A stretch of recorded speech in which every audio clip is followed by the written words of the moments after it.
Mais pour le coup, Kittle, depuis son arrivée dans la ligue, j'adore ce joueur, j'adore le regarder jouer. Je suis en parfait désaccord avec les deux camarades. Maston Pater. Excellent. S'il continue alors qu'il est taillé comme un tuteur à géranium en plus. Salut à tous et bienvenue dans un nouvel épisode du Front Office. On continue aujourd'hui à parler de la période de la Free Agency. Et pour m'accompagner, deux de mes camarades sont là. Salut PA. Salut GG, bonjour à toutes et à tous. Et nous sommes aussi avec notre rookie Alexandre qui bientôt aura une cam fonctionnelle. Salut Alexandre. Salut les gars, salut tout le monde. Bon, écoutez, ça me fait très très plaisir de vous retrouver puisque je ne sais plus si c'est sur le Discord ou en live, mais quelqu'un a fait la remarque. C'est vrai que j'ai pas été beaucoup sur les épisodes ces derniers temps. J'ai été sur les lives, mais je me suis un peu planqué sur les épisodes. Donc là, normalement, je devrais être sur celui-ci et le suivant. On va continuer à parler Free Agency, donc comme je l'ai dit au début, mais avant ça, on va pas louper l'instant promo. Ceux qui nous regardent sur YouTube, vous le voyez en bas de l'écran. Pour les autres en audio, vous pouvez nous suivre sur X, sur Blue Sky, sur Threads, sur Instagram, YouTube et Twitch. C'est la même chose partout, @le front office. Et évidemment, si vous voulez rien rater de l'actualité, on se donne rendez-vous sur Discord. Vous avez le lien en description. Messieurs, déjà, avant qu'on se lance, je vais commencer par toi, Alexandre. La Free Agency, on a quasiment la grande majorité des mouvements qui sont derrière nous. Qu'est-ce que tu en as pensé dans l'ensemble ? Est-ce que tu as eu des bonnes surprises ? Est-ce que tu as trouvé ça un peu mou ? J'ai un peu ton sentiment global. Ouais, bah écoute, je trouve que c'était une free agency au final un peu calme, comparé à d'autres années qu'on a eues. Il y avait pas non plus de gros noms, hein, qui sortaient un peu du lot quand tu regardes, surtout les tarifs.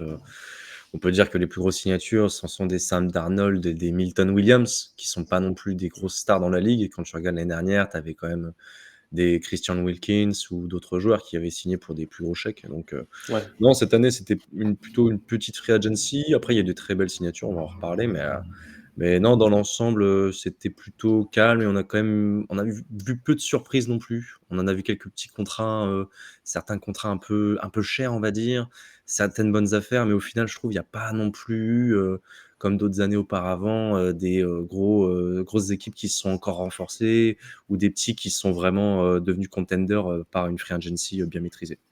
Ouais, je suis assez d'accord avec toi. Les plus gros chiffres qu'on a vus, ça a surtout été sur les prolongations. PA, même question.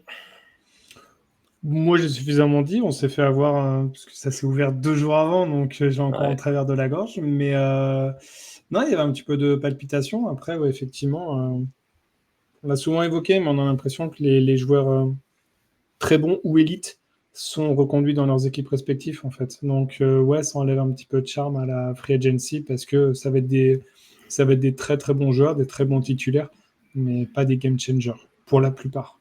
Et les game changers, on voit bien, hein, ils sont payés, voire surpayés. Ouais, je vais en parler un petit peu, ouais. Écoute, l'année prochaine, si le Super Bowl est le 10 février, on fera le live Free Agency le 11. Comme ça, on évitera que tout le monde... Et la preview du Super Bowl le 12. Voilà, exactement. On nous avait pas prévenu, c'était 2 jours avant. Oh. Non, mais c'est vrai que là, Non mais écoute, je tiens à le dire, t'as mené d'une main de maître ce live Free Agency et c'était vraiment pas simple parce qu'on n'a pas été garni par l'actualité et par les grosses signatures, mais heureusement on a eu des bonnes thématiques pour discuter et comme d'habitude on a bien rigolé, et c'est vraiment le plus important. Les 2 épisodes qui vont suivre, donc celui-ci et le suivant, tout simplement on va rester sur la Free Agency et on va donner un peu des gagnants et des perdants. Donc on va donner chacun 2 gagnants et chacun 1 perdant. On va commencer par l'AFC. Ouais, on va commencer par la Ligue des champions de la NFL, très clairement, puisque même si ce n'est pas la conférence de l'équipe qui a remporté le Super Bowl, j'ai eu l'impression, en préparant ces 2 épisodes, que ça avait un peu mieux bossé en AFC qu'en AFC. Et je vous le cache pas, hein, C'est un peu un constat de grosse masse, mais c'est l'impression globale que j'ai eue. Et donc, je me propose qu'on joue un peu au ping-pong, hein. On donne un gagnant chacun, on réagit. Je vais commencer avec toi, Alexandre. Donne-nous ton premier gagnant, et puis c'est parti. Ouais, bah écoute, moi je suis parti sur une équipe de ma division, mais pas mon équipe, hein. Les Raiders, je les ai trouvés assez calmes, donc je vais pas les mettre dans les vainqueurs. Mais par contre, je trouve une équipe qui s'est plutôt renforcée sur les besoins qu'ils avaient, c'est Denver. Je trouve que Denver a fait du bon boulot en signant. Alors, je vais appeler les signatures, hein, mais ils avaient des besoins sur les postes de safety, linebacker, tight end. Ils ont clairement adressé les besoins avec 3 titulaires en puissance. En safety, il y a Talona Ufanga Ouais. qui vient des 49ers.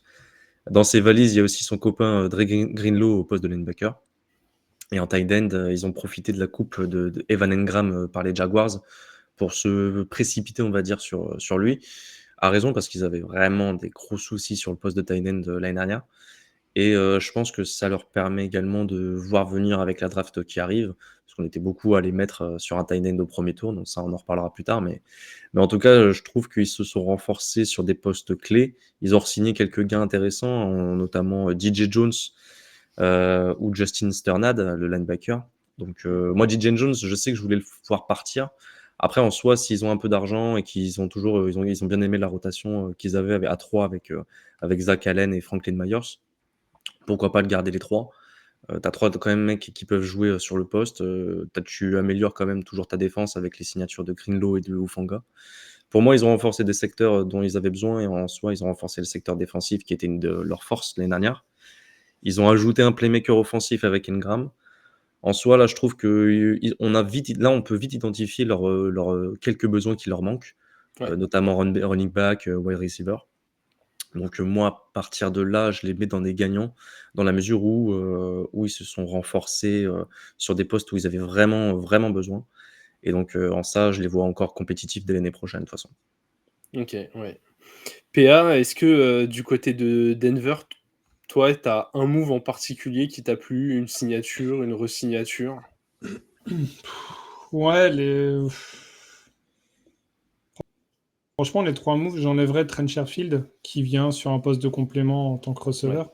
Mais les 3 autres, Engram, Greenlow et Ufanga, donc déjà le duo de c'est top. Enfin, ça t'apporte vraiment et de la qualité et de la profondeur. Et en fait, ils arrivent dans un système, dans une escouade qui tournait déjà bien sans eux. Et en fait, eux, ça peut être que du plus. S'ils ne performent pas, tant pis, parce que la défense fonctionne déjà même sans eux. Donc, c'est tout bénef. Et en plus, vu ce qu'ils ont montré quand ils étaient à San Francisco, c'est vraiment des top joueurs. Donc, pour moi, ça a cliqué, mais dès le premier match de saison régulière. Et puis Evan Engram, on savait que c'était un réel besoin des Broncos. Ils apportent un mec solide, 31 ans. Il vient chercher ces 2 années de contrat. Ça ne va pas probablement les empêcher de tenter un petit coup à la draft. Mais c'est bien d'avoir aussi 2 tight ends performants. Donc, si tu arrives à avoir un joueur qui a de l'expérience et un rookie, c'est tout bénef dans ton effectif, quoi. Après, voilà, il me manque, moi, un receveur, mais on l'a vu, on l'a dit en tout début d'émission, de toute façon. En free agency, il n'y en avait pas beaucoup, et les très bons ont été gardés par leurs équipes respectives. Donc, à partir de là, il faut réussir à drafter, à savoir drafter, à bien drafter. Et là, clairement, on va les attendre sur ce sujet-là en 2025. Mais en tout cas, pour la free agency, c'est top. Hein. Ils ont fait que 4 signatures, hein, mais les 4, c'est top.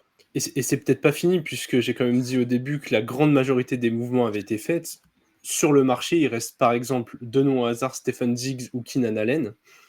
Un de ces 2 joueurs pourrait parfaitement jouer aux côtés de Courtland Sutton avant même qu'on arrive à la draft. Donc on n'est pas à l'abri d'avoir un dernier move qui va dans cette direction. Donc ouais, je suis assez d'accord. Denver, il y a beau travail et on sent que ça a envie de passer un step par rapport à la saison passée.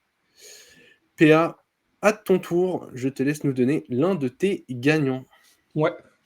Pareil, je vais partir dans ma division, mais je vais pas parler des Patriots. On va partir sur les Buffalo Bills parce que pour plusieurs raisons. La première, déjà, c'est qu'ils commençaient la free agency en étant dans le négatif, et puis par le système d'une baguette magique, on ne sait pas trop comment, et ben ils sont passés en positif, en très gros positif, parce qu'ils ont étendu le contrat de 4 joueurs principaux, dont Josh Allen, le quarterback, avec une sacrée revalorisation salariale à la clé. Ils ont prolongé Shakir, ils ont prolongé Terrell Bernard, ils ont prolongé Grégory Rousseau, 3 joueurs qui sont majeurs dans leur escouade respectif. Donc top ce qu'ils ont fait, et ce que j'aime aussi particulièrement, c'est les ajouts. Joey Bosa sur 1 an, Larry Ogunjobi, il me semble, sur 1 an également. Ouais. Tout ça vient compléter la ligne défensive qui était un petit peu le point faible l'année dernière, en plus des cornerbacks. Ça avait du mal quand même à mettre la pression et à aller faire du sac sur les quarterbacks. Van Miller est parti, remplacé par Bosa, et je pense vraiment qu'ils ne vont pas être perdants sur ce move-là. Ils ont même réussi à gratter un petit tour de draft en tradant Khair Elam, le cornerback, qui jouait plus du tout chez eux. Hormis, je dirais, le départ de McCollins chez les Patriots, parce que je le voyais bien rester chez les Bills, vu la saison qu'il avait fait. Le reste, pour moi, c'est un sans faute de leur côté, et ils ont renforcé leur effectif. Ils sortent de la free agency renforcée. Ouais, je suis assez d'accord. Et tu vois, sur le départ de McCollins, dans ce profil un peu receveur 3, joueur de profondeur, ils ont pris Josh Palmer, que je trouve qui peut remplacer. Ouais. Que je trouve un petit poil... peut-être un petit poil cher, son contrat. Ouais, mais... non, je trouve son contrat est cher. Ouais, il est un peu cher, mais après, avec ce qu'il Après, a... sur le profil, il est intéressant. Mais à McCollins, je pense, si tu gardais McCollins, personnellement, je pense que tu faisais une meilleure affaire. Parce que pour moi, c'est un receveur très sous-coté. Après, Joshua Palmer, ça ressemble un peu dans le profil à des grands receveurs bons sur les catch contests. Donc, ce qu'ils ont perdu avec McCollins, ils le récupèrent un peu en Palmer aussi, avec un peu de vitesse également. Donc, ça peut être. Tu perds un peu d'expérience. C'est ça qui m'embête un tout petit peu, parce que là, ils ont une escouade quand même relativement jeune sur le poste de receveur. À voir si c'est la même chose. En fait, on ne peut pas parler de la free agency sans parler de la draft. À voir ce qu'ils vont faire aussi la draft, mais ils ont déjà pris un receveur en tout début de deuxième tour, en fin de premier tour l'année dernière. Ouais. Enfin, ça, ils ont tradé leur 32, donc en tout début de deuxième tour. Ouais. À voir s'ils repartent sur la même idée ou sur un autre poste. On parlait avec Alex de safety quand on a fait un bilan il y a quelques semaines. Peut-être qu'ils vont partir là-dessus. T'es pas content de la prolongation de Damar Hamlin? Je comprends pas. Non. Mais bon, voilà. Après, ils ont mis un peu de concurrence, qu'ils ont fait signer le gars de Washington, Darrick Forrest. Qui peut surprendre, lui. Lui, il peut vraiment te surprendre. Il avait fait une saison, je crois que c'était 2023, où il avait été vraiment super bon. Il avait moins joué l'année dernière. Mais dans le bon système, je pense qu'il peut vraiment être fort. Alors, moi, ce backfield-là, vraiment, la box de safety, ça me rassure pas beaucoup. C'est pour ça que s'ils partaient là-dessus, premier, deuxième tour à la draft, je serais pas étonné. Je leur conseillerais même de faire ça. Ouais. Après, il y a aussi la signature de Rousseau, enfin la re-signature de Rousseau. Moi, je trouve le contrat, faut qu'on en parle, mais pour moi, 4 ans, 80 millions, je trouve que c'est une super affaire avec les marchés qu'on a actuellement. Quand tu te dis que tu as des Harold Landry qui a signé au pass pour 15 millions par an, alors que c'est pas du tout le même impact depuis sa blessure, malheureusement. Je pense qu'il faut une très très belle affaire avec Rousseau, en tout cas. Ouais. Tu dis qu'il n'y a pas 20 millions d'écart entre Myles Garrett et lui, quoi. Non, clairement. Ouais, et puis je trouve ça assez malin, ceux qui ont réussi à signer des contrats long terme. Enfin, les équipes qui ont fait signer des contrats long terme à leurs joueurs quand c'est bien négocié, sachant que le cap augmente et que tu sais pas comment ça va s'orienter. Faire ça maintenant, je trouve que c'est le bon move, parce que le pourcentage de salary cap sera forcément plus bas une fois que le salary cap augmente. Donc franchement, bien joué de leur part. Ouais, le seul bémol que j'ai, et t'en as un peu parlé PS, mais c'est qui va être leur receveur d'expérience vraiment. Moi, j'adore Shakir et la connexion qu'il a avec Allen, mais ça veut dire que tu pars du principe que soit Keon Coleman, soit le Dalton Kincaid fait un jump tellement énorme qu'il devient une cible à 1200-1300 yards pour que Allen ait l'équivalent d'une cible numéro 1, quoi. Après, ils ont eu des investissements. Kincaid, c'est mine de rien, c'est un premier tour en 2023. Coleman, c'est le premier tour de l'année dernière. Je pense qu'il y a un moment aussi, il faut leur laisser le temps de s'exprimer, leur laisser l'opportunité. Donc après, c'est à eux de saisir ces opportunités, de faire en sorte d'être performants sur le terrain. Ouais, c'est sûr. Mais moi, je suis d'accord avec toi. Je suis toujours pour prendre le temps avec les jeunes joueurs. Sauf qu'il y a aussi une réalité qui peut être la différence de timeline entre tu laisses des joueurs se développer et là, tu as une fenêtre de tir pour aller au Super Bowl qui est ouverte en ce moment parce que tu as Josh Allen et une grosse défense. Tu peux pas non plus te dire que tu vas leur laisser 2 ans, 3 ans, 4 ans. Moi, c'est le tout petit bémol que j'ai. Pour ça que j'aimais bien l'ajout d'Amari Cooper la saison dernière, même si au final ça n'avait pas fonctionné, quoi. Mm. Mais Je suis d'accord. l'idée était là, quoi. Et on n'est pas à l'abri qu'ils refassent le même coup cette année.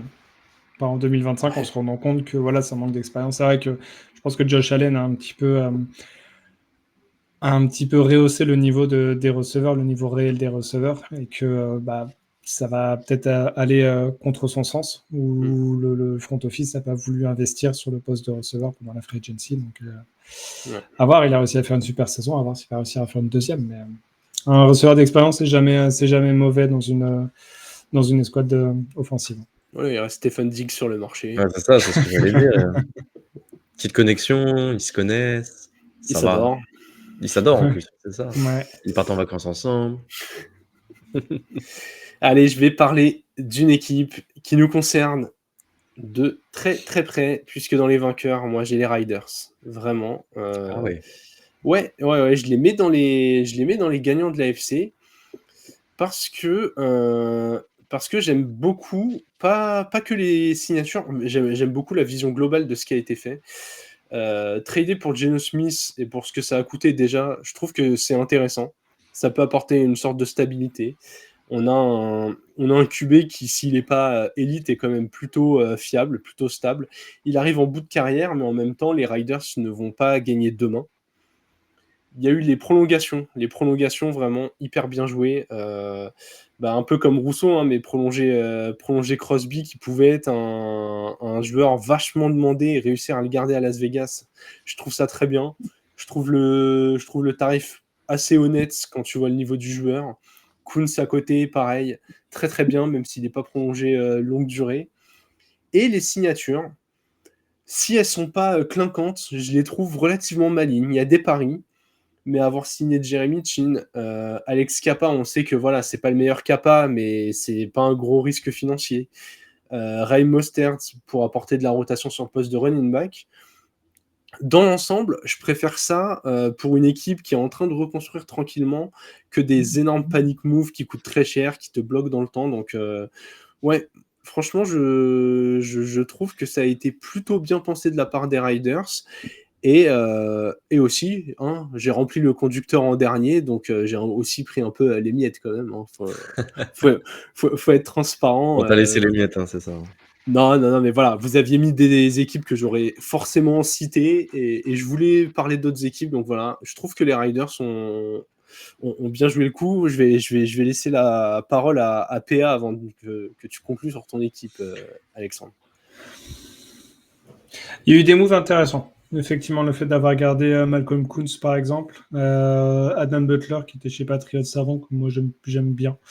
Après, ils ont quand même perdu des joueurs importants. Tu parlais de l'extension de Crosby, très bien, même s'il est un petit peu cher, mais en même temps, c'est le marché qui le veut, donc franchement, ça ne pose pas de souci. Et le fait d'attirer Geno Smith, effectivement, c'est top. Là-dessus, il n'y a aucun souci sur les joueurs qu'ils ont fait venir. Bon, les joueurs qui sont partis, ça me pose un peu plus problème. Tu perds Marcus Epps, qui potentiellement pouvait reprendre sa place de titulaire après son année blessée. Tu perds Trevon Moehrig, donc en fait, tu perds tout ton backfield défensif, en tout cas sur les safety. Tu perds ton meilleur corner dans le slot qui est parti chez les Packers. Ça commence à faire un peu beaucoup comme voilà pour une équipe qui déjà défensivement a un petit peu souffert l'année dernière. Ils ont gardé le même cordeau défensif en plus, donc tu lui enlèves quelques bons joueurs qu'il pouvait avoir dans son effectif. C'est compliqué, et au niveau des signatures, j'ai pas le sentiment qu'ils ont pris des joueurs qui vont vraiment chambouler tout ça, quoi. Oui, Jeremy Chin, c'est un bon joueur. Maintenant, on a vu aussi ses limites. C'est un mec qui aime bien aller dans la boîte, qui aime bien taper du running back, mais quand il s'agit de jouer en couverture de zone, tu peux pas lui demander. Donc en fait, tu vas jouer en quoi? En cover 1 ou en cover 3 pour obliger Chin à être uniquement en 7 ou en 8e homme dans la boîte. C'est compliqué, en fait. Ça va t'enlever beaucoup de munitions défensives, je trouve. En tout cas, beaucoup de possibilités. Maintenant, la free agency n'est pas terminée à l'heure où on enregistre. Il y a encore des bons joueurs sur le marché. Les Raiders, ils ont encore pas mal de cap. Donc, c'est pas interdit qu'ils essayent 2-3 coups. Mais après, où je te rejoins sur Alex Capa, il sort d'une très mauvaise saison avec les Bengals, mais il n'était pas utilisé sur le bon poste ou à bon escient. Donc, à voir ce que ça peut donner. Et voilà. Vraiment, moi, sur la partie perte des joueurs, ça m'embête un petit peu pour les placer en vraiment gagnant cette saison. Ouais, non, mais je comprends. Ça a été remplacé numériquement. Après, est-ce que ça a été remplacé en termes de talent? Pas sûr. Mais quand tu vois, par exemple, le contrat Ouais. de Moehrig, ce qu'il a eu, comment tu signes Chine, Oui, tu ça c'est vois, il y a sûr. un côté financier que j'aime bien, Mmh. mais je vais laisser Alexandre parler de son équipe. Bah, écoutez, je vous ai écouté, vraiment tous les 2. Je suis plutôt d'accord avec, ce que vous dites, au global. Nous, dans la commu Raiders, un petit peu de ce qui ressort, c'est qu'en soi, oui, quand tu regardes la free agency, on a perdu des éléments importants. Hobbs, Moehrig, Spillane. Je pense Spillane, c'était vraiment celui où j'étais un peu le plus deg de le perdre parce que Mm. surtout le tarif, auquel il signe aux Patriots, je trouve, c'est le tarif auquel, je voulais, le re-signer. Et en soi, je pense pas, enfin, il a vraiment progressé chez nous et je pense pas qu'un London Roberts, même s'il est très bon contre la course, c'est vraiment un linebacker, lui, qui joue sur les deux tentatives. Alors qu'en soi, nous, Spillane jouait sur les 3 tentatives. Donc, ça, sur ça, déjà, ça va être compliqué. Par contre, après, derrière, moi, c'était sur. Je comprends en global la stratégie qu'on a voulu faire, à savoir de pas surpayer des mecs pour garder des talents avec qui. Alors, oui, il y avait du développement qui pouvait se faire, Nate Hobbs, Mooring, Marcus Epps, etc. Mais en soi, tu avais quand même, mine de rien, quand ils jouaient, tu n'avais pas non plus une défense élite. Et l'essence même de la défense de Patrick Graham, c'est la D-line. C'est la D-line. Et ça, on l'a vu dans les re-signatures. Tu re-signes Malcolm Koonce, tu re-signes Adam Butler, tu re-signes Max Crosby. Je pense qu'il s'est dit tout simplement que sur le backfield, par exemple, les joueurs qui sont partis sont des joueurs qu'on pouvait remplacer numériquement, tu l'as très bien dit. Est-ce que là, ils ont la qualité des joueurs qu'on a perdu pour l'instant? Non. Jeremy Chin, c'est un run stopper, mais il n'est pas excellent en couverture. Après, Trevon Moehrig n'était pas non plus excellent en couverture, il était très bon contre la course. Donc en soi, pour l'instant, on va voir ce que ça donne. Eric Stokes, c'est un pari sur le poste de cornerback. Mostert en running back, c'est de la profondeur et il a vraiment été moins bon l'année dernière, donc on verra ce que ça donne. Mais en soi, Ça reste un upgrade par rapport à ce que oui, vous aviez. très clairement, hein, très clairement. De toute façon, avec ce qu'on avait, qu'est-ce que c'était, tu vois? Réellement, c'est dur à définir, hein. Je pense qu'on avait vraiment le pire jeu au sol de la ligue l'année dernière. Mais je pense la principale amélioration qu'on peut dire, parce qu'au global, on peut peut-être dire que l'effectif est un peu moins fort, surtout en défense, mais je trouve au global, mine de rien, on s'est amélioré sur le poste le plus important qui est quarterback. Et pour moi, Geno Smith, je voulais le garder pour la fin, mais Geno Smith, pour moi, est un top 15 quarterback NFL. Est-ce que comment dire, c'est un niveau de jeu que les Raiders n'ont pas eu depuis, allez, je vais être gentil, mais depuis les années Derek Carr, 2020, autour de 2020, tu vois, autour du Covid, parce que ces 2 dernières étaient vraiment pas bonnes. Mais pour moi, Geno Smith upgrade déjà ce qu'on a en offense et notre production qu'on a fait sur ces dernières années, surtout les dernières en offense, elle était catastrophique sur le poste. On va pas se mentir, Aidan O'Connell et Gardner Minshew, c'était vraiment dégueulasse. Donc nous, je pense que là, potentiellement, je nous trouve plus compétitifs avec Geno Smith, même si on a eu des pertes en défense. Et je comprends la stratégie au global qui est de dire, OK, là, on s'améliore, on a trouvé notre bridge quarterback qui sera là pendant 2-3 ans et qui en même temps peut essayer de t'amener vers les playoffs, pourquoi pas sur un bon scénario. Mais derrière, moi, quand je regarde le marché des free agents en quarterback, bah, je pense que Geno Smith est meilleur que ces gars-là. Après, c'est mon avis. Peut-être on peut négocier avec Darnold en se disant que Darnold vaut le coup en tant que quarterback et qu'il est plus jeune. Et moi, je pense qu'un Geno Smith est meilleur. Après, personnellement, voilà, je trouve que nos signatures, enfin nos re-signatures, les signatures complémentaires qu'on a fait à la free agency et la volonté globale de se dire on veut pas surpayer des mecs, on surpaye, enfin on va juste payer nos joueurs clés comme Max Crosby, etc. Et le reste, on verra l'année prochaine quand on aura fait une saison avec peut-être des mecs qui ont émergé, des jeunes joueurs qui vont progresser, etc. Donc moi, à partir de là, je me dis que je suis d'accord avec ce qui a été fait. À l'instant T, on ne s'est pas renforcé véritablement, sauf sur le poste de quarterback, mais je comprends la logique à moyen terme. Eh bien, on aura l'occasion de faire un bilan de tout ça, je pense, après la draft, puisque ça, on le dit toujours très bien, mais finalement, la free agency n'est que la moitié du puzzle. Alexandre, on va te laisser enchaîner avec ta deuxième équipe gagnante. Ouais, bah écoute, tant que je retrouve mon petit fichier, et moi je vais parler des Indianapolis Colts. Alors, moi j'avais identifié un gros besoin, c'était sur le secondary chez les Colts, hein, l'année dernière en tout cas, ils avaient vraiment des gros problèmes. Et de toute façon, tu regardes les 2 grosses signatures qu'ils ont fait, c'est Cam Bynum des Vikings, qui signe pour 4 ans et 60 millions. Et tu as Charvarius Ward, l'ancien des 49ers, qui signe pour 3 ans et 60 millions. Pour moi, c'est un gros upgrade quand tu regardes leur effectif. Ce qu'ils avaient, ils avaient que Kevin Moore, qui était peut-être le nickelback le mieux payé de la ligue. Mais derrière, c'était quand même assez léger. Tu avais du Nick Ross, Jalen Jones, etc. Et je trouve là, l'ajout de ces 2 joueurs upgrade quand même pas mal les squads du backfield défensif. Il y a aussi une petite signature que j'aime bien, c'est mine de rien, c'est Daniel Jones. Daniel Jones, l'ancien quarterback des Giants. Alors, il y en a qui peuvent critiquer, etc. Mais moi, je trouve que c'est intéressant parce que c'est un skill set qui se rapproche pas mal d'Anthony Richardson. Et donc, en soi, comment dire, si Richardson, on a vu qu'il n'arrivait pas à tenir une saison sans blessure. Mine de rien, tu achètes un Daniel Jones, déjà sur un contrat tout à fait honorable, 14 millions sur une année.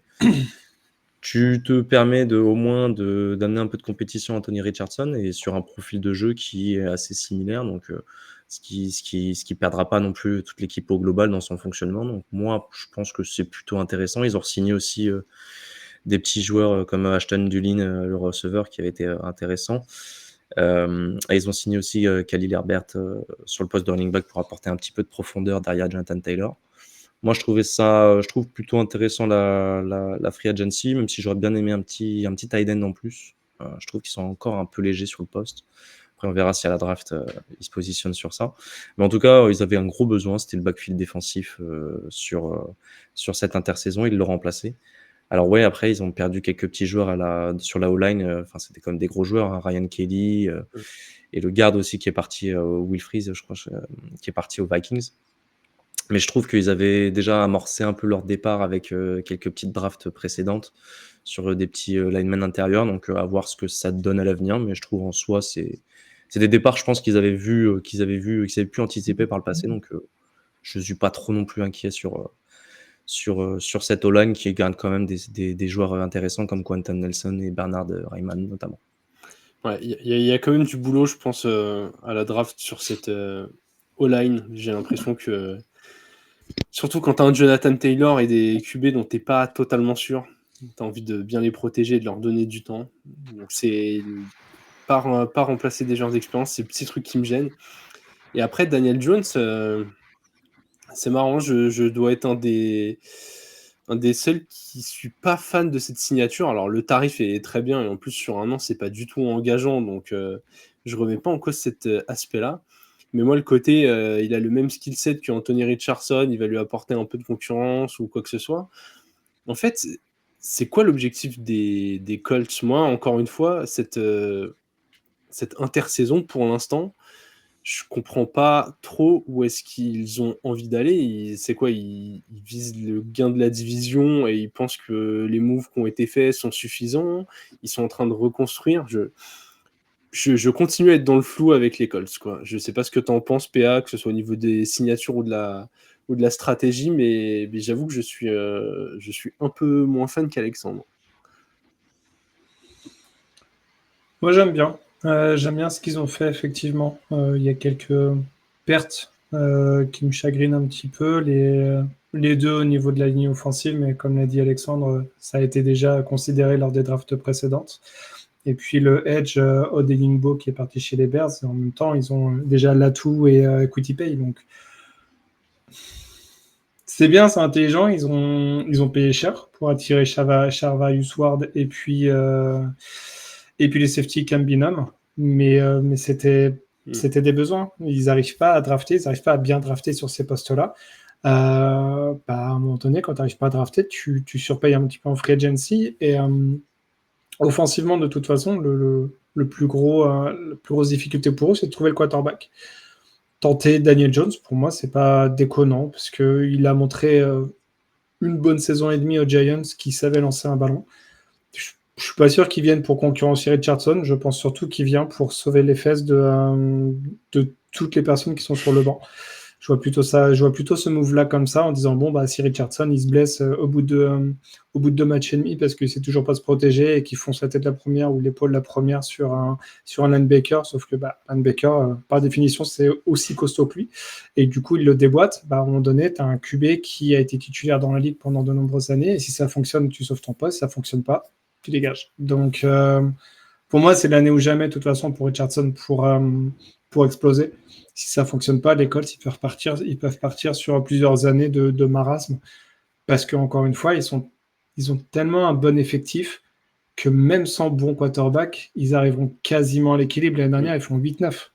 En ayant, à un moment donné, Richardson qui a fait des très bons matchs et des très mauvais, en ayant Flacco qui a aussi fait des bons matchs et des très mauvais, mais in fine, tu te retrouves toujours au milieu de draft parce que tu finis en 8-9, donc tu peux pas prendre le fameux joueur qui te fera passer l'échelon supérieur, quoi. Donc, ils seront toujours bloqués avec cette histoire de quarterback. Ils ont tenté Richardson. On verra encore cette saison, mais pour moi, c'est la dernière chance de Richardson et la dernière chance du coaching staff. Ouais. Bah, quitte à... En fait, ces équipes moyennes, hein, vous connaissez ma théorie, hein, à force, mais ce ventre mou de toutes les ligues, moi, les équipes qui sont là-dedans, qui font pas un move extrême pour s'en sortir, je ne comprends pas. Genre, tout le monde sait très bien que la saison prochaine, ils vont être en pire scénario à 6 victoires, en meilleur scénario à 10 victoires, et allez, si vraiment ça clique de ouf et qu'ils font 10 victoires, peut-être qu'ils pourront gagner un match de playoff, mais ils sont ni assez nuls pour reconstruire, ni assez bons pour jouer quoi que ce soit. Franchement, je trouve que c'est un enfer d'être coincé là-dedans. Ouais, après, je trouve ici, ils sont dépendants aussi de la réussite de Richardson, hein. De toute façon, je pense qu'ils l'ont lancé un petit peu trop tôt, malheureusement. Ce qui a fait qu'il a causé des blessures, des petites erreurs qui auraient pu être évitées en le faisant s'asseoir sur une bonne année au moins, voire 2 ans, comme les Packers l'ont fait avec Jordan Love. Mais je pense que c'est un joueur qui méritait du développement. Là, au final, on a un peu à le balancer au feu. Il s'est blessé, il a montré des bonnes choses, mais il a montré aussi des choses sur lesquelles il doit travailler. Donc, je pense qu'ils sont un peu, ils savent pas trop sur quel pied danser parce qu'ils ont vu du potentiel, mais ils n'ont pas envie non plus de le lâcher parce que, mine de rien, c'est quand même un 3e ou 4e choix, si je dis pas de bêtises, d'il y a 3 ans. Donc, à un moment donné où faut lui laisser le temps. Cette année, comme tu dis, je pense malheureusement, ça va être sa saison. Ça va être la saison ou jamais pour lui montrer qu'il peut être le quarterback de l'avenir des Colts. Et si ça marche pas, malheureusement, je pense que c'est pas impossible qu'ils appuient sur un bouton reset sur le poste de quarterback, hein.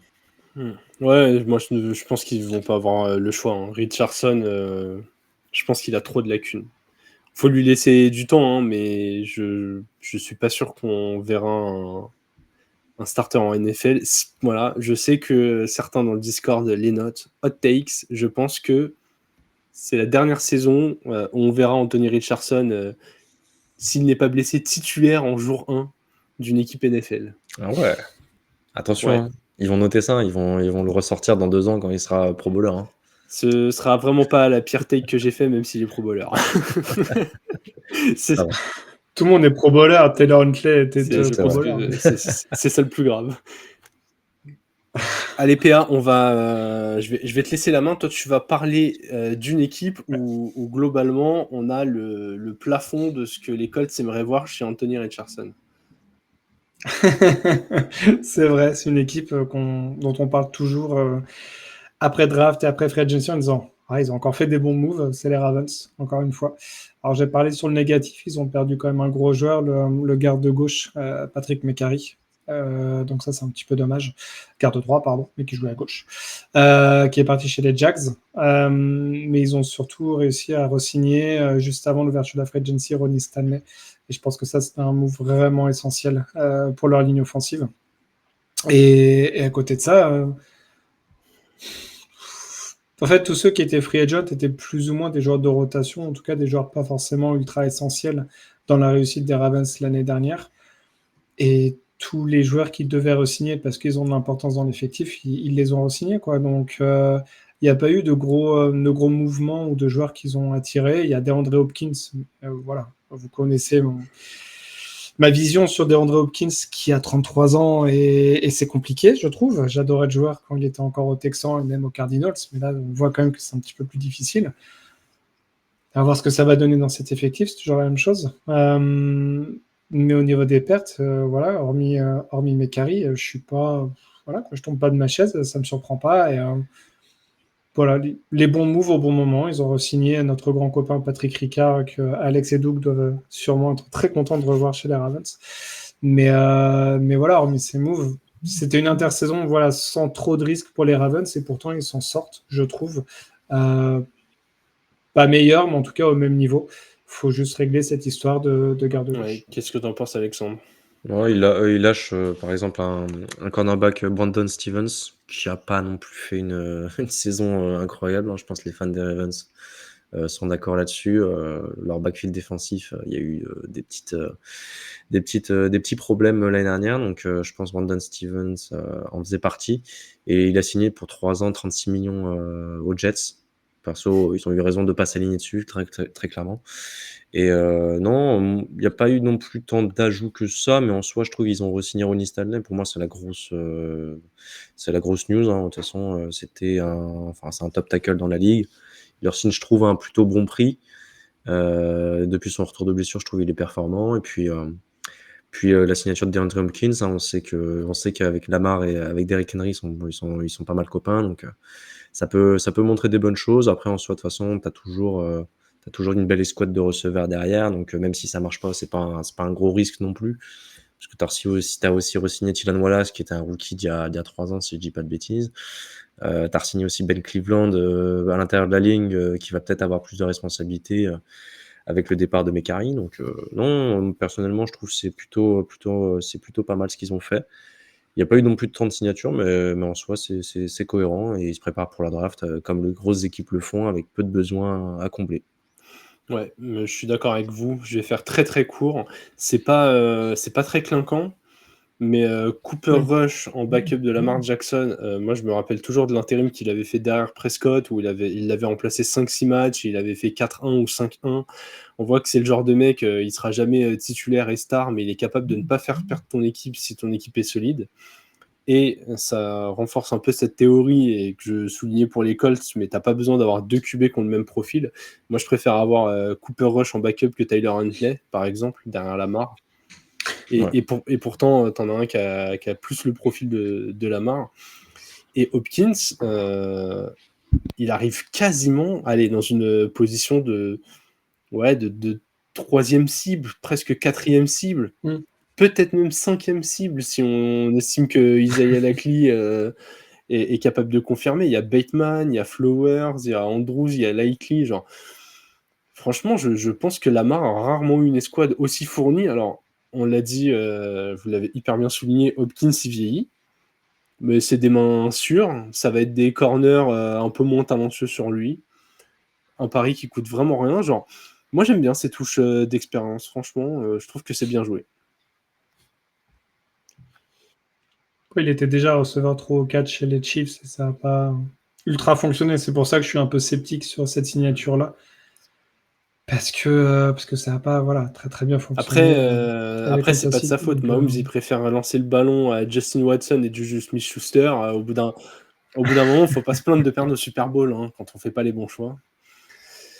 Allez, on va terminer avec les gagnants. Et je reste dans la même division. Je vais sur les Chargers.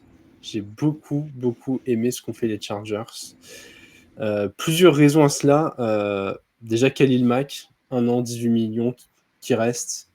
Je trouve ça hyper bien d'avoir gardé un joueur de son expérience et de son impact sans avoir cédé à ce truc-là que peuvent avoir certains joueurs vétérans qui disent je veux bien rester, mais donnez-moi 2 ans ou quoi que ce soit. Là, il se bloque vraiment pas avec son contrat. En plus, le coaching staff avait donné vraiment l'impression de vouloir le garder. J'aime bien la concurrence au poste de centre apporté par Bozeman aussi. Côté défensif, Molden, Troy Dye, des bons petits apports, voilà.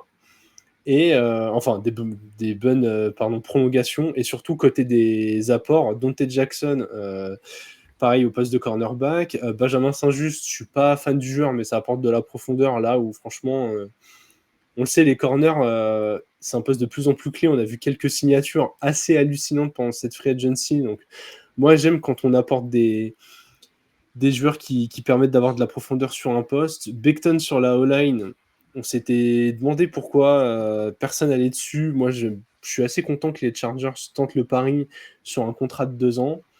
Mike Williams, retour aux sources. On sait que quand il n'est pas blessé, c'est des mains très très sûres. Et surtout, c'est une connexion déjà existante avec Justin Herbert. Et Najee Harris au sol. Je sais qu'il n'est pas apprécié de tout le monde, mais c'est quand même un joueur qui porte un énorme volume de ballon depuis son arrivée dans la ligue et qui fera très très bien le travail que faisait J.K. Dobbins. Donc voilà, j'aime beaucoup cette logique de renforcer l'effectif par petites touches ou au moins de le maintenir compétitif et de voir ce que ça peut donner si tout le monde est à 100%, puisque de mon point de vue, les Chargers, ça a beaucoup été des problèmes de blessures. J'ai vraiment aimé leur saison dernière et je pense que là, en année 2 de Harbaugh, il y a vraiment moyen que ça décolle. PA, qu'est-ce que tu en penses? Je te rejoins en partie. Je vais partir moi d'abord sur le négatif. Les pertes de Poona Ford et de Christian Fulton, ça m'embête un petit peu. Fulton. Poona Ford d'ailleurs, ouais, il a fait une très très bonne saison. Après, il est remplacé poste pour poste. Et c'est là où j'ai le point positif. Poona Ford, il y a eu Jason Kelce qui a dit dans son podcast que c'était le joueur le plus chiant qu'il avait eu à jouer. Alors c'était spécifique aussi à Jason Kelce parce qu'il est plutôt petit, etc. Mais je pense que c'est un mec qui est assez sous-coté dans la ligue et les Rams font une très bonne affaire en le signant. Du coup, les Chargers, une mauvaise affaire en le perdant. Ça m'embête un petit peu. Après, ouais, Fulton, parce qu'il a fait une bonne saison. Il part chez un concurrent direct de division. Ça rajoute un peu le truc. Et maintenant, les ajouts sur le poste de corner, je les trouve effectivement très intéressants. Dante Jackson, qui était avant chez les Panthers, chez les Steelers, il a plutôt fait une bonne saison. C'est injuste, je suis pas un grand fan, mais en même temps, quand il est dans son bon jour, c'est un très bon corner. Et puis les autres ajouts, en fait. Mekhi Becton, j'aime bien. Ça renforce directement l'intérieur de ligne. Ils ont rajouté un autre. Non, ils ont perdu un garde gauche. Ouais. Ça manque encore. C'est pour ça que je suis un peu sceptique. Enfin, j'arrive pas à les mettre en gagnant totalement parce que ça manque de renfort dans l'intérieur de la ligne, sur la gauche et au centre, qui a été un petit peu le point faible pendant les playoffs, quoi. Donc ça m'embête un peu et ça m'embête d'autant plus qu'ils avaient, pour le coup, eux, pas mal d'argent. Et tu sais pas trop pourquoi ils l'ont pas dépensé. Alors, ça sert à rien non plus de dépenser juste pour ça, pour claquer de l'argent, hein. Je pense qu'ils sont de toute façon suffisamment au-dessus de la ligne parce qu'il y a quand même un certain minimum à dépenser dans ton cap. Donc, je pense qu'ils sont largement au-dessus de la limite. S'ils estiment que cette année, il n'y avait pas des joueurs qui pouvaient leur apporter suffisamment de niveau et d'expérience dans leur équipe, bah, effectivement, autant garder l'argent pour voir l'année prochaine ce que ça donne. Mais c'est-à-dire que tu repousses encore une fois d'un an le process de grimper dans ta division, de grimper en playoff et d'aller le plus loin possible, quoi. Donc c'est un petit peu dommage. Maintenant, je le répète, il n'y avait pas des masses non plus de joueurs free agent sur les positions à besoin de leur côté. Alexandre, comment on observe l'ennemi côté Riders? Ouais, écoute, comme je l'ai dit pour Denver, mais je trouve les Chargers, tu l'as très bien dit GG, mais ils sont renforcés, hein. Tu regardes leur effectif, tu regardes leur signature, je trouve il y a des belles signatures. Moi, celle qui me marque un peu le plus, c'est Najee Harris, je trouve sur le poste de running back, qui va être parfait dans le rôle que demande Harbaugh à ses running backs. Il va avoir un gros volume de courses et je pense qu'il va faire des bonnes stats l'année prochaine encore. Mekhi Becton, t'en as parlé. Sur la O-line, je trouve c'est pas mal. C'est un pari qui peut être intéressant. Vous avez des besoins à l'intérieur, donc le pari se tente. Et t'as déjà de la concurrence avec Salier, Pipkins et Zion Johnson, donc pourquoi pas. J'ai vu que depuis, je crois que c'est hier, ils ont signé André James, l'ancien centre des Raiders, qui a été titulaire chez nous pendant 3 ans. Donc pareil, ça va apporter de la concurrence à l'intérieur avec Bradley Bozeman, sachant qu'ils avaient perdu Brandon James en free agency. Donc pourquoi pas trouver ton centre titulaire parmi cette petite bataille au centre de la ligne. Donc ça peut être intéressant. Et sur les postes que j'ai bien aimé, oui, la signature de Mac, ça je trouve très intéressant. Et en soi, je trouve qu'ils ont signé des bons joueurs comme Denzel Perryman, Troy Dye, T.R. Tart sur le poste de defensive tackle.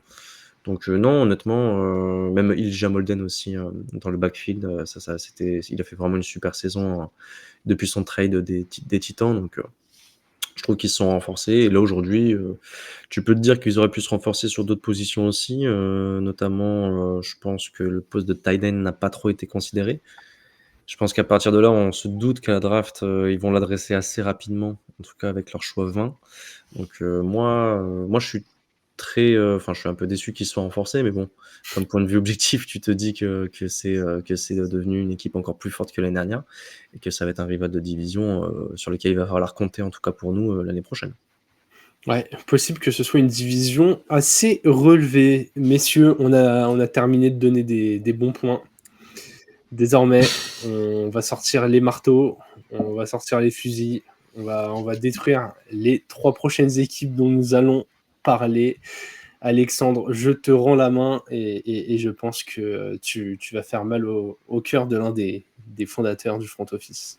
Ouais, je sais pas ce que son équipe a fait, hein, très clairement, mais c'est vraiment compliqué ce qu'ils ont fait à Miami, hein. Miami, honnêtement, tu regardes leur free agency, le seul bon move, allez, non, ils ont 2 moves que je trouve intéressants. C'est Tyrell Dodson qu'ils ont signé pour un petit tarif qui est 2 ans, 8 millions sur les 2 ans. Et Nick Westbrook-Ikhine, pareil, sur 2 ans, 3 millions l'année. Et je trouve du coup leur escouade de receveurs derrière s'en retrouve renforcée. Tu as du Jalen Waddle et Tyreek Hill avec. Donc, très belle escouade de receveurs. Par contre, le reste, ils ont perdu des joueurs. Ils ont perdu Javon Holland, qui est parti chez les Giants. Tu l'as remplacé par Ifeatu Melinfou, qui était aux Lions, et Ashton Davis, qui était aux Jets. Est-ce que vraiment t'en sors un titulaire parmi ces gars-là? Je sais pas. T'as peut-être sur le poste de linebacker KJ Britt qui peut peut-être essayer de surprendre son monde en grattant une petite place de titulaire avec Dodson. Après, sinon, ils ont mis 23 millions, je crois, sur 3 ans pour James Daniels, qui était un garde titulaire slash 6e homme dans plusieurs franchises ces dernières années, qui s'est jamais vraiment imposé là où il est passé. Donc, moi, je demande à voir. Et en tout cas, quand je vois encore leur O-line où il y a des gros problèmes, notamment à l'intérieur, je vois leur défense ou sur les postes de defensive tackle, c'est toujours compliqué. Sur les postes de cornerback et dans le secondary, c'est toujours compliqué. Donc non, moi j'ai vraiment du mal avec ce qu'ils ont fait. Je trouve qu'ils ne sont pas renforcés, ils ont perdu des joueurs et comme l'année dernière déjà, ils avaient pas signé Wilkins, ça déjà c'était une grosse erreur. Là, ils ont pas signé Holland, c'est une grosse erreur et normalement ce type de joueur-là n'est pas censé atteindre le marché des free agents. Donc pour moi, déjà à partir de là, c'est déjà un gros point noir. PA, est-ce que tu as un peu plus d'indulgence envers ce rival de division ou on tire sur l'ambulance? Je vais être un peu plus indulgent, c'est juste que ils n'avaient pas d'argent. Donc Javon Holland, tu savais dès l'ouverture de la free agency, de toute façon, il allait partir ailleurs, surtout vu le tarif à laquelle il a signé. Moi, j'ai une signature d'un joueur qui est parti, qui m'embête un petit peu. Je le reprends. C'était Jones, leur garde. Parce qu'on pensait qu'il allait partir pour beaucoup plus cher. Au final, il part chez les Cowboys, genre pour 3 millions l'année. Et là, tu te demandes, c'est bizarre, il était titulaire dans ton équipe, pourquoi tu ne le re-signes pas? Alors, c'est un réel besoin de ton côté, c'est un petit peu étrange. Maintenant, voilà, c'est une équipe qui, effectivement, n'avait pas beaucoup de cap. Ils ont restructuré certains contrats pour s'en libérer un petit peu, mais de toute façon, sur les prochaines années, ça va être difficile pour eux de re-signer, tant qu'il y aura toujours ces gros contrats, type Jalen Ramsey, qui plombe ton salary cap, vu ce qu'il montre aussi sur le terrain sur les dernières saisons. C'est toujours la même chose. Si le mec était performant, tu dirais rien, mais en l'occurrence, il est quand même largement en difficulté sur les 2 dernières années, par des blessures et par une baisse de niveau. Donc, tu vas payer un peu les pots cassés sur les prochaines saisons. Ils étaient en win now il y a 2 ans. On ne sait pas trop quoi maintenant, en fait. Et tu vois, on parlait des équipes juste avant, des équipes gagnantes là, pour lesquelles il manquait un tight end. On a parlé des Broncos, on a parlé des Chargers notamment. Les Dolphins, clairement, hein, leur premier tour, ça va partir sur de la O-line. S'ils partent sur autre chose, ça sera compliqué, hein. Ça va gueuler dans les brancards, c'est pas possible, quoi. Enfin, quand tu vois la tronche de la O-line, faut protéger ton QB que tu payes très grassement, qui a quand même un historique de blessure assez important. Là, actuellement, la ligne offensive, elle est un peu flippante pour lui, quoi. Donc, lui, il doit pas avoir hâte de commencer les matchs de pré-saison et les matchs de saison régulière, hein, vraiment. Non, mais en fait, c'est catastrophique parce que quand tu regardes la valeur des contrats, t'as 53 millions sur Tua, 30 millions sur Tyreek qui a 30 ans et franchement, ça a été un super joueur, hein, mais quand ton attribut numéro 1 c'est la vitesse et que t'as plus l'air si rapide que ça sur le terrain, c'est compliqué. T'as Waddle à 28 millions pour un receveur 2. On verra que c'est pas la seule équipe qui aime bien donner 2 gros contrats à 2 receveurs et couper le reste. Et ouais, tu l'as dit, pareil, Ramsey, qui a 29 ans, quasiment 25 millions. Enfin, je crois que le cap, il est autour de quoi? Des 270 millions, là, avec ces 4 joueurs. On est à 80, 30, 110, 25, 135. On doit être à quelque chose, genre 45% du cap sur ces 4 joueurs. En fait, c'est c'est pas énorme. possible. Tu peux pas C'est bosser comme ça. C'est dramatique. Ce que font les Dolphins, c'est dramatique. Et malheureusement, je pense qu'Alex va encore passer une saison difficile à croiser les doigts à chaque fois qu'un joueur va foncer sur Tua. Donc, Ou à chaque fois que tu vas Oui. foncer dans un corps. ça marche dans les deux sens. Je m'en fous, j'ai fait plein de commotions, j'ai un niveau. Oh merde. C'est qui le QB2 Zach Wilson. On risque de le voir beaucoup Ah sur oui. le terrain. Ah, bah voilà, c'est bon. On retourne super bien. J'espère donc qu'il n'y a, très pas bien. une, il y a pas une belle-mère dans le coin, là. C'est dans le vestiaire. Bah, c'est Miami, hein. Je suis pas sûr.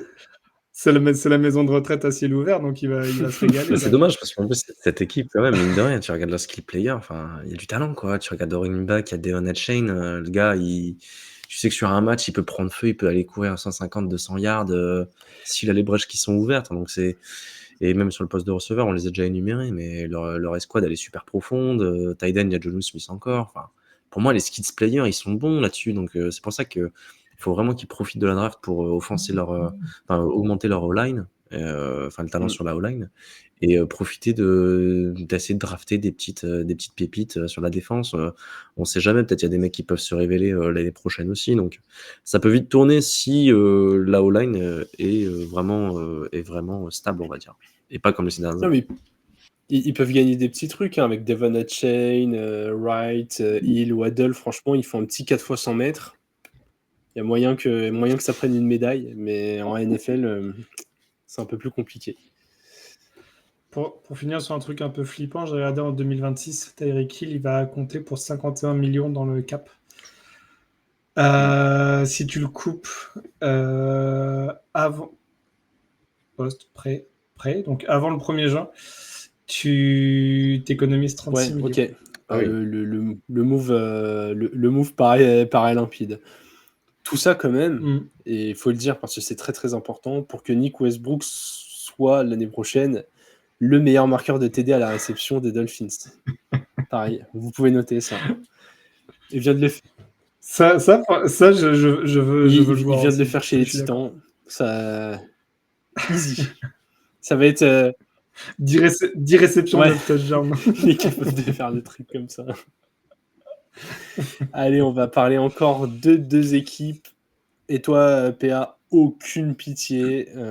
On y va. On attaque le Texas.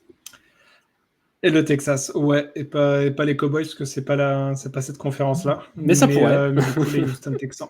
Mais ça pourrait.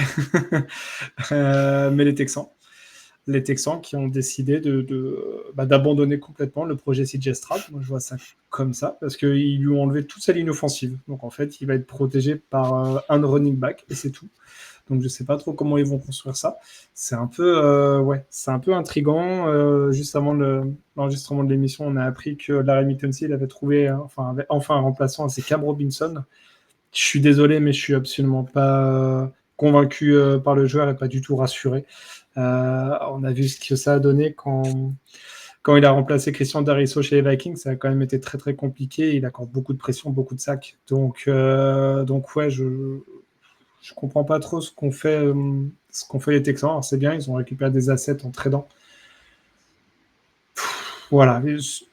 La bonne nouvelle de leur côté, c'est qu'ils ont prolongé Derek Stingley, et encore sur 30 millions et 3 ans. C'est pas tant le tarif annuel, mais c'est plus sur la durée. 3 ans, je trouve ça court. Quand il y a un Jesse Horn, par exemple, chez les Panthers, qui lui a été re-signé 4 ans.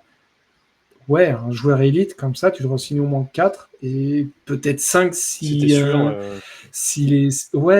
même si le joueur est OK avec la démarche, mais 3, je crois qu'il est resté 2 ans. Que dans il lui restait potentiellement 1 année et une 5e année d'éligibilité, qui peuvent activer.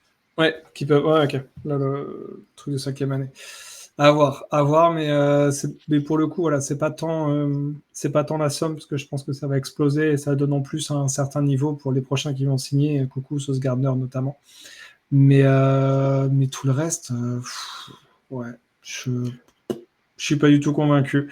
C'est pareil, ils prennent Gardner Johnson par trade, mais ils perdent aussi un joueur de ligne offensive dans ce trade-là. Gardner Johnson, on a vu ce que ça a donné avec les Lions. C'est un peu une grosse tête de con, donc à voir ce que ça peut donner. Si ça renforce le backfield défensif, pourquoi pas? Défensivement, en tout cas, ils ont fait des moves et c'est plutôt intéressant. Mais waouh, offensivement, et ça a été leur plus grosse difficulté l'année dernière, ils attendent vraiment d'avoir un CJ Stroud de niveau MVP, élite, et le mec qui va faire de la magie pendant 17 matchs, et plus ils font les playoffs, quoi. Et c'est compliqué pour un joueur qui sera dans sa 3e année et qui sort en plus d'une année sophomore. Un peu compliqué. Ah, mais j'ai une petite théorie. Ils ont que des joueurs en son sur la O-line. Vraiment. Qu'est-ce qu'ils ont fait? Ils ont Cam Robinson, Laken Tomlinson, ils ont un fullback qui s'appelle Johnson, et ils ont Jared Patterson. Ouais, Patterson, Ladarius Bon. Henderson, loin sur le banc. Enfin bon. Non, mais franchement, je comprends pas. D'habitude, tu fais l'inverse. Une fois que tu as bien construit ta O-line et que tu as pris ton rookie, tu te dis, bon, bah ok, on blinde autour. Là, et ils ont trouvé leur QB qui, visiblement, même avec son moins bien de l'année dernière, a quand même montré que c'était un franchise QB capable de gagner un match en playoff. Et ils se disent, bon, bah, franchement, pourquoi le protéger, hein? Le mec, il s'est lancé la balle, vas-y, hein, débrouille-toi. Donc, je comprends pas la stratégie. C'est peut-être pour donner une chance aux Colts de gagner la division et de leur permettre de sortir du ventre mou. Après, ils ont fait des investissements à la draft sur les dernières années, donc peut-être aussi qu'ils veulent les mettre en avant. Tu vois, un mec comme Patterson, il a été pris en 2023. Blake Fisher, le tackle droit, ou celui qui est censé être tackle droit, il a été pris l'année dernière, donc peut-être qu'ils veulent aussi faire monter ces jeunes joueurs-là, mais c'est risqué. Ouais, je sais pas, quand ta ligne offensive a déjà été en difficulté l'année dernière, tu perds des titulaires quand même. Enfin, Tunsil, c'est vraiment bizarre. Alors, ça peut s'entendre parce qu'il est arrivé sur la dernière année de son contrat, quasiment la trentaine. Il a demandé peut-être encore un gros contrat. T'as pas envie de le payer, ok, trade-le. Why not? Pour le coup, vous faites quasiment tous la même chose sur Madden. Mais de voir ça en réalité, ouais, ça m'embête un peu. Et ils ont de la chance, je pense, encore une fois, d'être dans une division faible, pour pas dire plus. Et potentiellement, à voir comment les Jags reviennent, comment les Colts ça clique. Les Titans, ça a l'air un peu plus compliqué, ou en tout cas de partir d'un peu plus loin, mais ils ont quand même cette chance-là encore l'année prochaine, logiquement. Mais il faudrait pas que un de leurs deux concurrents arrive à avoir une équipe solide, ou en tout cas une équipe honnête qui arrive à gagner des matchs, ou en tout cas qui arrive à gagner les matchs qu'ils doivent gagner. Parce que là, ça pourrait vite devenir compliqué pour les Texans sur la saison 2025. Ouais. En plus, on sait qu'en AFC, si tu gagnes pas ta div, enfin le deuxième de cette div va pas passer au bilan. Alexandre, quelque chose à rajouter sur les Texans? Non, bah écoute, complètement d'accord avec ce que dit PA sur la O-line au global, qui c'est un peu décevant de faire ça à ta CJ Stroud quand tu as trouvé ton franchise quarterback. Après, si je veux rebondir sur autre chose, moi je trouve que sur les squads de receveurs, bah, tu perds quand même Stefon Diggs, qui mine de rien t'avait montré des très bonnes choses quand il était en pleine santé. Il récupère un Christian Kirk, donc ils affaiblissent aussi un adversaire de division. Je sais pas vraiment si tu gagnes au change, sachant qu'en plus t'as Tank Dell qui est toujours blessé, qui jouera sûrement pas l'année prochaine. Ils prennent un Justin Watson, mais est-ce qu'il va vraiment être performant en tant que wide receiver 4, 5? Je sais pas s'il aura une chance en fait de voir le terrain, à voir un peu ce qu'il propose. Et peut-être j'aurais bien aimé un meilleur renfort sur l'intérieur de la D-line. Je trouve qu'un Sheldon Rankins, il a pas fait sa meilleure saison l'année dernière. J'aurais préféré voir peut-être d'autres noms qui ont signé pour des tarifs similaires dans d'autres équipes. Donc non, après, au global, tu regardes quand même leur effectif, ça reste quand même une défense qui est pas loin d'être top 5, top 10, enfin au moins top 10, et qui est pas loin d'être top 5 de NFL. Et vraiment, c'est sur la O-line, hein, on va pas... Malheureusement, on sait très bien, c'est un peu ces équipes-là qui qui ont une stratégie et qui derrière vont aller à la draft avec seulement quelques besoins sur des postes spécifiques. Là, par exemple, on sait très bien que dans les 3 premiers tours, les mecs, ils vont aller choisir que des O-line, hein, limite, hein, j'ai l'impression. En tout cas, ils ont besoin de talent sur la poste. Hein. Parce que pour moi, ça va être très dur de laisser CJ Stroud en vie sur le terrain et performant, en tout cas, pour faire quelque chose et permettre à ces Texans d'atteindre les playoffs et de gagner encore la division. Hein. En tout cas, il Ouais. faut espérer, comme tu disais, que les concurrents ne se soient pas autant renforcés cet été qu'espéré. Donc voilà. Moi, je pense que ça va être décisif la draft qui arrive pour les Texans. Bien écoute, si les Texans devraient mettre tout leur choix sur la O-line, l'équipe dont je vais parler devrait mettre à peu près tout le réservoir de piques qu'elle a du côté de la défense, peu importe où, puisque c'est un désert complet. Vous l'aurez compris, je vais parler des Bengals. Je ne comprends pas. Je ne comprends pas le plan. Est-ce que le plan, c'est de gagner tous les matchs 45-44 ? Je ne sais pas. Qu'on prolonge Ja'Marr Chase, 4 ans, 161 millions, 40 millions l'année sur un receveur générationnel, allez. Pourquoi pas ? De toute façon, même si ça peut paraître démesuré, ça reste un joueur tellement talentueux et sa connexion avec Burrow, elle est incroyable. Mais à côté de ça, est-ce que c'était nécessaire de mettre 115 millions sur T. Higgins, de prolonger Mike Gesicki, qui a fait une très bonne saison, hein, mais un Titan à plus de 8 millions l'année pour un gars qui bloque moyennement, qui est juste un receveur, sachant que tu as déjà mis le pactole sur les 2 gars que j'ai cités précédemment. Tout ça pour laisser une défense complètement nulle, la laisser dépeupler à ce niveau-là. Les Bengals, on parle quand même d'une équipe où, quand tu commences la saison, que tu as Joe Burrow, que tu as l'historique de cette équipe sur les 5 dernières années, tu te dis, normalement, ça doit être un candidat pour aller au Super Bowl. Là, ils ont l'offense d'une équipe qui peut aller au Super Bowl. Et encore que il y a des ajustements à faire sur la O-line, le poste de running back, qui est 2 postes pas totalement rassurants. Mais alors la défense, si tu as envie de tanker, c'est exactement la défense que tu as envie d'avoir. Les joueurs talentueux qui sont là, on ne sait même pas trop s'ils ont envie d'être là. Hein. On rappelle toutes les discussions qu'il y a eu autour d'Hendrickson notamment. Est-ce qu'on va être sûr que le mec, au bout d'un moment, il n'en est pas un peu ras le cul d'être tout seul sur le terrain ? Je comprends pas vraiment. Je trouve que le vrai gros caillou dans la chaussure, c'est le move sur T. Higgins qui, je trouve, bloque le reste. Quand on voit les équipes dont on a parlé, les signatures malines, l'argent qui a été mis sur T. Higgins, il pouvait te ramener 3 bons joueurs quoi, qui contribuaient jour 1 dans cette défense. Donc voilà, je suis toujours assez dur avec les Bengals, j'ai l'impression, mais là, ils l'ont bien mérité. Je sais pas ce que tu en penses, Alexandre, mais je suis... Moi, je te rejoins totalement sur le move T. Higgins. Pour moi, c'est une erreur de l'avoir signé. Alors, ça n'empêche pas, hein, c'est un très bon joueur et je pense il va faire du bien de toute façon dans tous les cas à l'offense de Cincinnati. Mais par contre, je pense qu'il te pénalise sur la capacité à te renforcer sur d'autres postes, notamment sur la défense, tu l'as très bien mentionné. Il y a des gros besoins, je trouve, dans le backfield défensif et sur la D-line. La D-line, il y a toute cette question aussi autour de Trey Hendrickson. Est-ce qu'il va rester, etc. S'il part, tu te retrouves avec du Myles Murphy, du Cam Sample, du Joseph Ossai. Alors, il y en a un, c'est un premier tour, hein, Myles Murphy, mais bon, il a montré à aucun cas qu'il valait un premier tour pour le moment. Peut-être ça peut être la saison de la révélation. Tu as aussi un deuxième tour de l'année dernière, Chris Jenkins, qui demande peut-être qu'à prendre la place de titulaire pour s'imposer sur la D-line. Après, voilà, moi je trouve que si tu enlèves un leader comme Hendrickson et que tu le remplaces pas vraiment, ou en tout cas que tu essayes à la draft, mais à la draft ça reste encore un jeune joueur et tu as déjà des jeunes joueurs sur la D-line, je comprendrais pas trop le move. Et puis derrière aussi, pareil, sur le backfield défensif, tu as pas mal de jeunes joueurs, hein, Jordan Battle, Cam Taylor-Britt, c'est des mecs qui ont été DJ Turner aussi, c'est des mecs qui ont été draftés sur les 2-3 dernières drafts.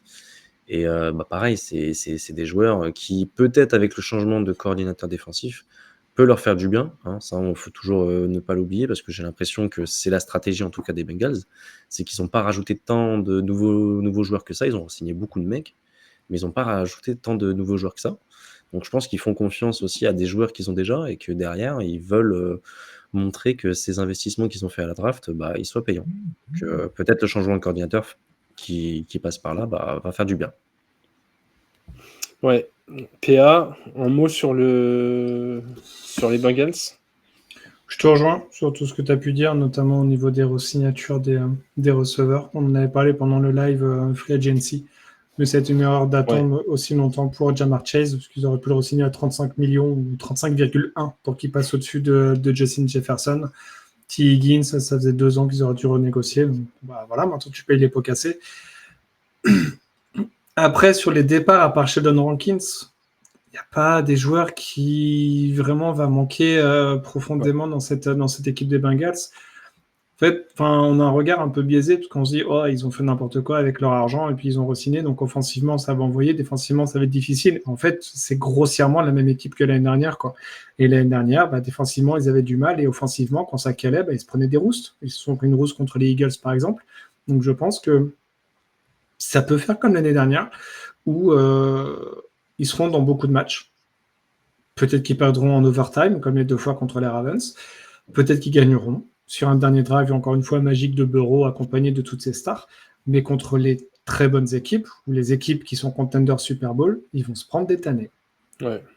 Et encore une fois, ils vont caler aux portes des playoffs, ou peut-être qu'ils feront les playoffs, mais pour au final, qu'est-ce qu'ils vont faire, en fait? Et oui, il y a le changement de coordinateur défensif, peut-être que ça peut faire progresser cette escouade, mais il y a quand même des grosses lacunes dans cette défense, malheureusement. Ouais, si c'est ça le pari, c'est très risqué. Bon, messieurs, on a parlé quand même de 9 équipes d'AFC. Ce format permet quand même de ratisser large. Une bonne petite heure d'épisode. On s'était dit quoi en off? On s'était dit, allez, 2 fois 45 minutes, c'est expédié, on fait ça très vite. Je vois que comme d'habitude, on est fidèle au timing. Après, ça a parlé des Raiders aussi. Les gars, vous m'avez lancé dessus. Fallait pas. Et encore, on n'a pas parlé des Patriots. Ouais. Pour le PA, il aurait été lancé là. Ils sont dans l'entre-deux. C'est pour ça qu'on ne peut pas en parler. Exactement. Ouais. Les Titans, on attendra aussi la draft. Je pense que très clairement, nous l'intersaison, elle se passe plutôt là-bas. Elle se passe plutôt en avril qu'en mars, mais on verra ce que ça donne. On pourra se coucher plus tôt que les autres, parce que premier et quatrième choix, franchement, nous, on est au lit à 2h30 du mat, on est bien. Sauf si t'as un trade down, et là, t'es...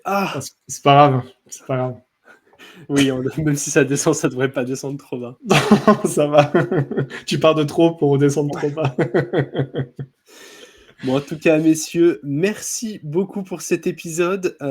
Pour ceux qui nous écoutent ou nous regardent, vous aurez bien évidemment la même chose, mais cette fois-ci pour la NFC. Comme je l'ai teasé un peu au début, c'est plus dur de trouver des vainqueurs en NFC, je trouve, mais ceux qui ont gagné ont bien gagné comme il faut. Ils ont bien fait le taf.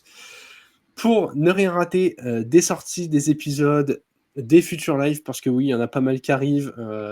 Depuis qu'Alex a remis de l'essence dans la machine, il y a de la Game Zone en préparation. Je ne vous donne pas encore de date et d'infos, mais je peux vous dire que ça arrive très vite et très fort. Donc voilà, suivez-nous sur X, Blue Sky Thread, Instagram, YouTube et Twitch @le front office. Et je rappelle, pour ne rien rater et discuter avec nous, venez sur Discord. C'est actif à longueur de journée. Vraiment, c'est... Il n'y a pas un moment où il n'y a pas un message sur le Discord ou quelqu'un qui est dispo pour parler NFL avec vous. Et c'est un vrai plaisir. Alexandre, merci beaucoup. Merci les gars, merci pour l'invitation. PA, tout pareil. Maintenant, ça y est, maintenant qu'Alexandre est là, tu ne fais plus partie des petits nouveaux, tu es en année sophomore. Je suis sophomore, c'est bon. Oh le chanceux. Le bisutage, c'est terminé pour lui. Ouais. J'aurais dû te renommer Michel jusqu'à ce que tu aies une webcam. Exactement. Allez, prochain épisode, sauf tremblement de terre et infos incroyables en NFL, ce sera la même chose, mais pour la NFC. En attendant, on vous souhaite une bonne journée ou une bonne soirée et vive le football.